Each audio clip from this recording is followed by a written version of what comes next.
Hear now the word of God from Luke 24, verses 13 through 32. Now on that same day, two of them were going to a village called Emmaus, about 7 miles from Jerusalem, and talking with each other about all these things that had happened. And while they were talking and discussing, Jesus himself came near and went with them. But their eyes were kept from recognizing him. And he said to them, "What are you discussing with each other while you walk along?" They stood still, looking sad. Then one of them, whose name was Cleopas, answered him, "Are you the only stranger in Jerusalem who does not know the things that have taken place in these days?" He asked them, "What things?" And they replied, "The things about Jesus of Nazareth, who was a prophet, mighty in deed and word before God and all the people, and how our chief priests and leaders handed him over to be condemned to death and crucified him. But we had hoped that he was the one to redeem Israel. Yes, and besides all of this, it is now the 3rd day since all of these things took place. And moreover, some women of our group astounded us. They were at the tomb early this morning, and when they did not find his body there, they came back and told us that they had indeed seen a vision of angels who said that he was alive. Some of those who were with us went to the tomb and found it just as the women had said, and they did not see him." And then he said to them, "Oh, how foolish you are, and how slow of heart to believe all that the prophets have declared. Was it not necessary that the Messiah should suffer these things and then enter into his glory?" Then, beginning with Moses and all the prophets, he interpreted to them the things about himself in all the scriptures. And as they came near the village to which they were going, he walked ahead as if he were going on. But they urged him strongly, saying, "Stay with us, because it is almost evening, and the day is now nearly over." So he went in to stay with them. And when he was at the table with them, he took bread, blessed it, and broke it, and gave it to them. And then their eyes were opened, and they recognized him, and he vanished from their sight. And they said to each other, "Were not our hearts burning within us while he was talking with us on the road, while he was opening the scriptures to us?" The word of God for the people of God. Praise be to God. Today's text is a favorite for many preachers. It's just so rich with imagery and with themes. It begins with friendship. Just two men walking along the road, talking with one another. Can't you imagine them talking and laughing, terms of endearment and respect being exchanged between the two men as they travel on the road to Emmaus? Stories being exchanged between the two men, laughter. I remember one time working with VBS, and the two of the youth group kids acted out this story. They were middle school kids, so they were still really into acting out the story. When we read, their eyes were opened, and they said to each other, "Were not our hearts burning within us while he was talking with us?" The two boys embraced each other and gleefully and joyfully jumped up and down, sharing pure delight with one another.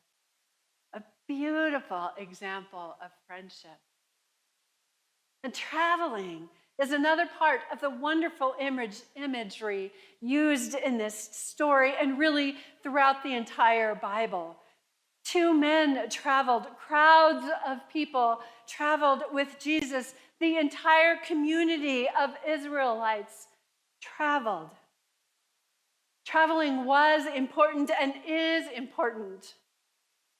I remember the first time I met Keith Meager, who died 1 year ago today. Keith told me that he was born in Keensburg, Colorado, a small farming town about 40 miles northwest of Denver. I asked Keith if Keensburg was a good place to grow up, and he said yes, but he needed to move and travel so that he could have a bigger, more inclusive worldview. And David may say that's one of the reasons that he loves to travel.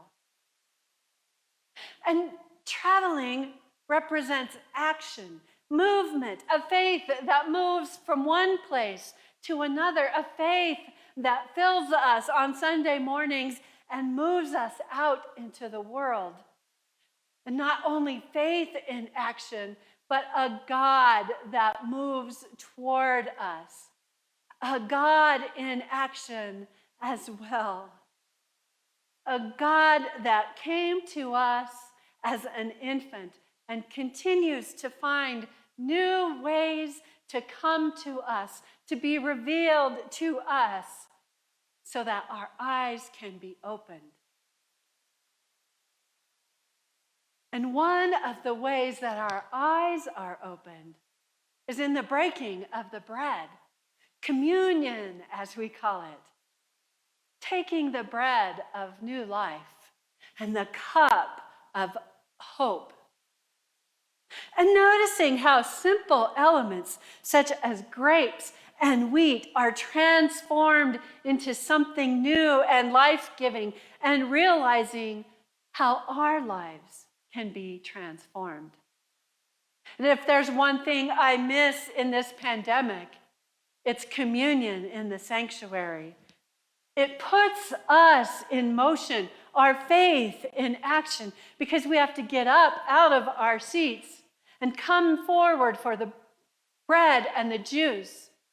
We have to pick up a piece of bread and dip it in the water, in the wine. It is faith in action. And it allows us to be in communion with the rest of the community, with the disciples on the night of Jesus' death, and with these two men on the road to Emmaus. And most importantly, it allows us to be in communion with Jesus. Every time we take communion, it gives us an opportunity to have our eyes opened. And the theme of sharing meals and hospitality is one that is found throughout the Bible, throughout humankind, really. These two men befriended a stranger, invited him into their house, and shared a meal with him.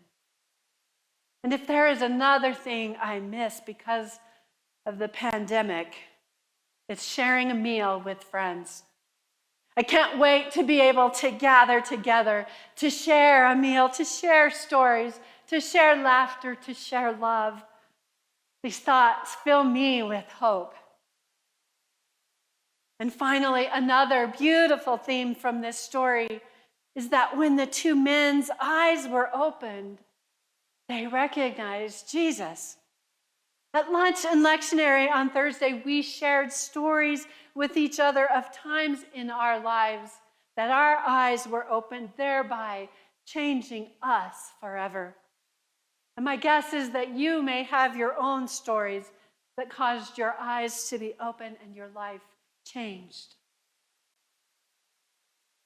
This road to Emmaus story has been one of my favorites for years. Except this year, I saw something in this story that changed the way I view it. See, as I was imagining this story, I wondered how the two friends felt as the stranger approached them. Were they happy to see someone, excited about having a conversation with another person? And then my stomach went into knots. See, when I was a little girl, a stranger approached me on the street, inviting me into his house for cookies. Once inside, he sexually assaulted me, and my life changed forever. And he told me not to tell anyone, or else he would hurt my brother. And I didn't tell anyone. And I let the secret fester inside me for years. And I'm not the only woman that this has happened to. The CDC reports that nearly 1 in 5 women have experienced rape or an attempted rape in their lifetime, and 1 in 8 female rape victims reported that it occurred before the age of 10, just like me. And we see these scenarios play out in the news every day. The girls who were approached by Matt Gaetz or Jeffrey Epstein. The women approached by Donald Trump or Harvey Weinstein. And certainly women are not the only people who are afraid when a stranger approaches them, especially if that stranger is a police officer. People of color experience that fear every single day. George Floyd, Sandra Bland, Ahmaud Arbery, Dante Wright, Breonna Taylor, Elijah McClain, Trayvon Martin. Some of the names of Black people who have been approached by strangers and then killed. Matthew Shepard was approached by strangers. And many LGBTQ people have been approached by strangers who are disguised as Christians. And Jesus, too, was approached by a man who became a stranger to him, and then approached by strangers in the garden. These people were intent on killing Jesus, and they did just that. And today, we don't meet the stranger on the road. We meet the victim, Jesus. We meet the resurrected Jesus who had and took the opportunity to tell his story, to tell his truth. Jesus said, "Oh, how foolish you are, and how slow of heart to believe all that the prophets have declared." And then Jesus told them everything about his story, everything that happened to him, so that they would understand. And the text says that Jesus interpreted to them the things about himself, and their eyes were opened. And their hearts were burning within them. I think Cleopas and his friend may have been the first social activists. And as a society, we too were foolish enough to believe what police officers have told us. He had a gun, he had drugs, he had a bad heart. But then other stories were told. The truth was being told. And George Floyd and Elijah McClain both told their own stories with their own words. I can't breathe. And we've had our eyes opened to the systemic racism that is present in policing.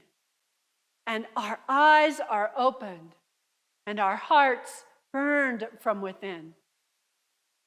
The parents of Black children are telling their stories with the words, "Enough is enough." These parents are grieving in ways unimaginable to us. And our eyes were opened, and our hearts burned from within. And we too, as a society, were foolish enough to believe the social constructs created by the rapists. The women are lying. It was consensual. Then millions of women rose up and told their stories. They told their truth. They claimed me too. And our eyes were opened and our hearts burned from within. By telling this story, Jesus reclaimed the power that was taken from him.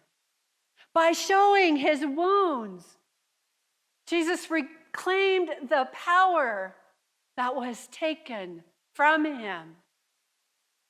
And by not being silent, even in death, Jesus reclaimed the power that was taken from him. By telling his story, Jesus sets an example that we too can tell our stories and show our wounds to each other. And as I tell my story and I show my wounds to you, I reclaim the power that was stolen from me as a little girl, and I break the damaging cycle of violence.